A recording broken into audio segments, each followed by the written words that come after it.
सांगानेर में आमजन का आरोप 2025 में नहीं, हम 200 साल पुराने शासन में हम जी रहे हैं। सरकार की एजेंसियों में कोऑर्डिनेशन नहीं होने का खामियाजा भुगत रही है जनता। देखिए दिशा संदेश मीडिया की ग्राउंड रिपोर्ट। नमस्कार, आप सबका स्वागत है दिशा संदेश मीडिया में। और आज हम पहुंचे हैं प्रताप नगर के सेक्टर 7 के अजय मार्ग पे हम लोग हैं अभी। और अप्रैल से लगभग ये जो हालात मैं दिखा रहा हूँ, जगह जगह ये खड्डे खोद दिए गए हैं, लोगों के घरों के आगे रैंप तोड़ दिए गए हैं, पूरे रोड पे गड्ढे ही गड्ढे नजर आ रहे हैं। बहुत बड़ी समस्या बन चुकी है ये इस समय, और बारिश का मौसम और चल रहा है। इसको लेकर के स्थानीय लोग और स्थानीय पार्षद जी भी मेरे साथ है, क्योंकि बहुत बड़ी समस्या बन चुकी है ये अप्रैल से यहाँ बिना सोचे समझे खुदाई की गई है, सड़क तोड़ दी गई है। भली सड़क थी और पेड़ यहाँ पर हैं, उनके बारे में कोई सोचा नहीं गया।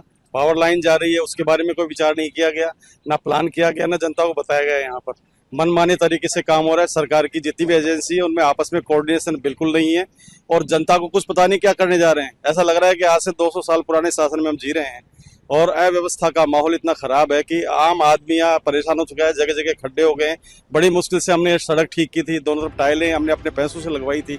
उसके बाद उन्होंने सब तोड़ ताड़ दी है। आगे इतने अच्छे बगीचे लगा रखे थे, सबको उजाड़ दिया है, और अभी कोई पता ही नहीं लग रहा है कब ये काम होगा, कब इसको ठीक करेंगे। स्थानीय निवासी अनिल जी भी मेरे साथ है। भाई साहब, लगभग 4 महीने से आप लोग 5 महीने से इस समस्या से पीड़ित हैं।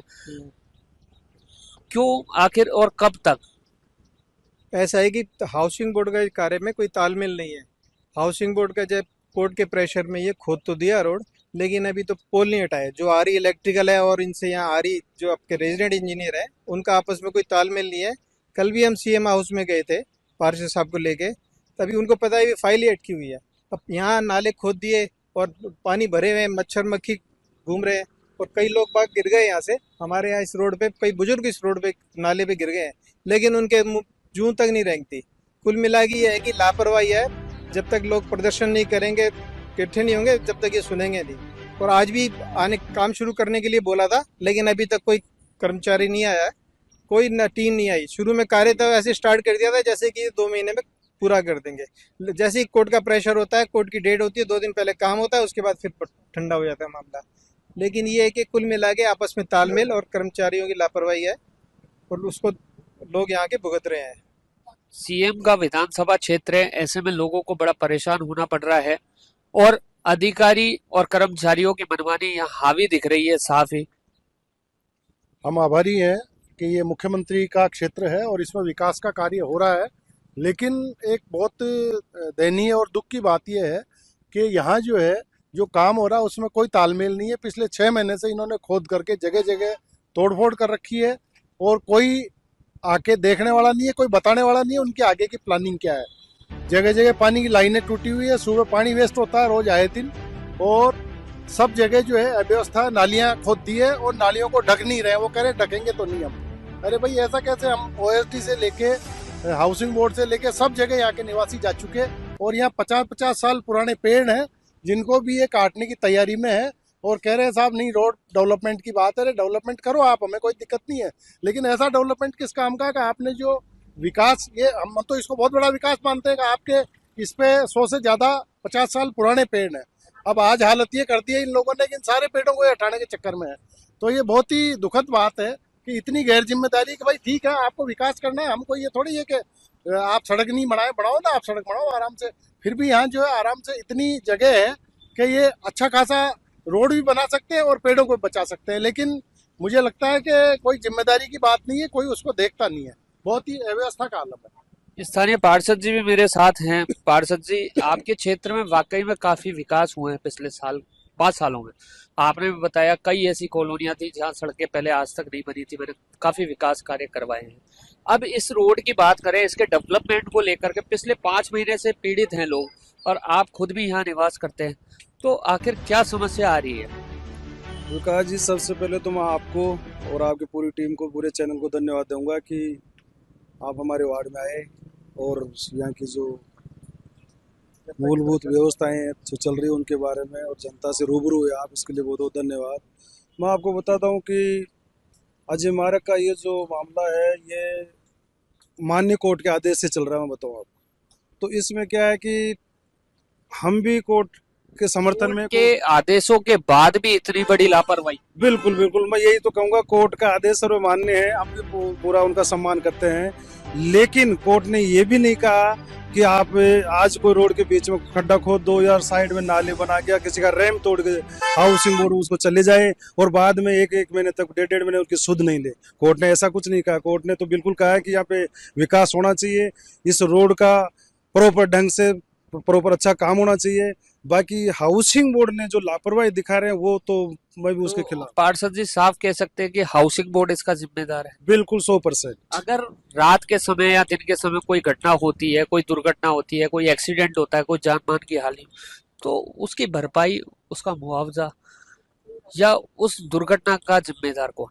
हाउसिंग बोर्ड रहेगा। हाउसिंग बोर्ड रहेगा, इसलिए रहेगा कि कई बार मैं खुद जाके अवगत करा गया। अब जैसे पड़ोस में बराबर नाली खुदी हुई है, मैंने कहा भाई इस नाली पे फेरो कर लगाओ, वो हाथ खड़े करेंगे, साहब फेरो कर नहीं लगाएंगे। अभी ये जो घरों के सामने जो रैंप तोड़े गए उनके लिए मैंने कहा, तो उन्होंने, मैं डिप्टी साहब से मिला, संजय जी शर्मा जी से, सुभाष जी यादव है, तो उन्होंने एक बार तो इसके लिए मना कर दिया था भाई, कि उन्होंने हाँ करके हमारे जाने से थोड़ा प्रयास करने से तो फिर भी बना दिया। उन्होंने तो ये कह दिया था ये हमारे टेंडर में नहीं है, जबकि यहाँ कुछ लोग गिर भी गए हैं। और अगर कैसे इंजीनियर बैठे हैं हाउसिंग बोर्ड में सर, एक और मामला भी सामने आया था 60 सेक्टर शॉपिंग सेंटर का, वहां पे टाइलें बिछा दी गई, फिर उखाड़ी जा रही है, फिर कहते हैं कि सीवरेज डलेगी। तो ये इंजीनियर का मतलब क्या है कि पहले सीवरेज डलेगी कि पहले रोड डलेगी? ऐसे तो हाउसिंग बोर्ड में इंजीनियर बैठे हैं, तो कहां से होगा देश का विकास, कहां से होगा प्रतापनगर का विकास? कब लगेगी इनके ऊपर लगाम? मतलब भ्रष्टाचार का खेल कह सकते हैं इसमें। अलग की बात ये है कि ये जो प्लानिंग से काम नहीं करते हैं, इनको प्लानिंग से और प्रॉपर एक रूपरेखा बना के तैयारी से काम करना चाहिए, तो वो थोड़ा सा ठीक नहीं है।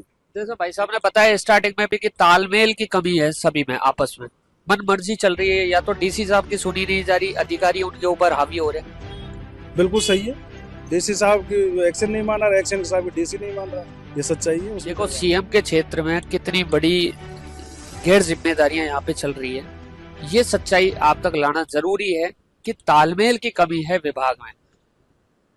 बिल्कुल सही बात।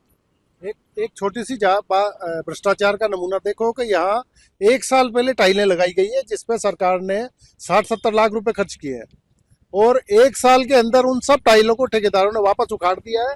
बोले हम रोड बनाएंगे। यहाँ इस तरीके की ये तरक्की कर रहे हैं कि जितना वेस्टेज सरकार का कर रहे हैं, 1 साल में आप 60 से 70 लाख रुपए का गबन यहाँ पे साफ कह सकते हैं। हाँ, बिल्कुल साफ तौर पे ये मान सकते हैं अपन कि वो सारा इस योजना पर हो सकता है। उन्हीं टाइलों को वो ठेकेदार वापस लाके लगा दें और सरकार से कहें कि लाओ जी, पहले तो हमने 70 लाख में लगाई थी, फिर उसको उखाड़ दी, उसका भी 70 टेंडर लाख रुपए और लगाएंगे, उसके और दो आप। तो नहीं, वो ऐसा था कि वो निगम का टेंडर था, 25 लाख रुपए का मामला था। वो 25 लाख की टाइल लगभग 1.5 साल पहले, 2 साल पहले लगाई गई थी वार्ड नंबर 101 में।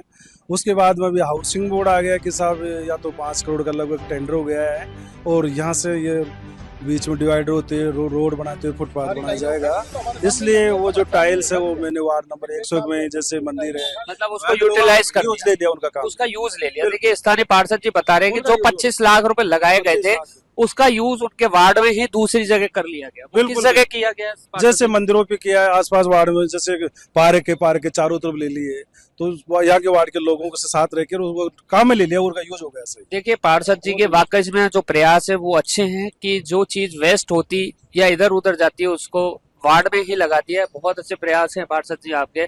और लेकिन जो सबसे बड़ी समस्या है, पिछले 4-5 महीने से लोगों को यहाँ जो समस्या आ रही है, इस और वापस में इसका ध्यान आकर्षित करना चाहूंगा कि जो समस्या है, नालियां खुली पड़ी है, इस तरीके से मैं दिखाना चाहूंगा।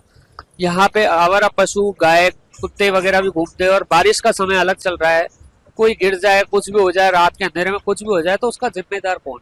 सरकार को इस ओर ध्यान देने की जरूरत है। जबकि हाई कोर्ट के आदेश हैं, उसके बावजूद भी ये प्रशासन लापरवाही कर रहा है। आखिर जिम्मेदारों के ऊपर हो कार्रवाई और जल्द से जल्द यहाँ का हो समाधान। जुड़े रहिए दिशा संदेश मीडिया के साथ। चंद्रभान सक्सेना के साथ मैं विकास डाबरा।